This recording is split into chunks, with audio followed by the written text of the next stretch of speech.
ঈসা নবীর উম্মতেরা আসমান থেকে রুটি পেয়ে ঈদ ঘোষণা করেছেন। আমার নবী না হলে জমিন হতো না।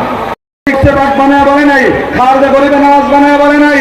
কোরআনের আয়াত, this is book, there is no doubt, যালিকাল কিতাবু লা রাইবা ফিহি। কোরআনের আয়াত প্রমাণ করে ঈসা নবী আসমান থেকে রুটি পায়া ঈদ ঘোষণা করছে। আমি কেমনে আলোচনা শেষ করে দিব? আসমান হতো না, জান্নাত হতো না, আসমান জমিন আরশ কুরসি লৌহ কলম আল্লাহর রুবুবিয়ত প্রকাশ এইতো না, ঈসা আলাইহিস সালাম হতো না, আবুল বাশার আদম হতো না। ও जो ना था कुछ ना था, जो ना हुआ कुछ ना हुआ, वो जान है जहां की जान है तो जहां है। प्यारे हाजिরিন, ঈসা নবীর উম্মতেরা রুটি পায়া কি কইছে? ঈদ। তাও তাদের মধ্যে ঈদটা রাখে নাই। কেমনে কইছে? তাকুলু লানা ঈদান।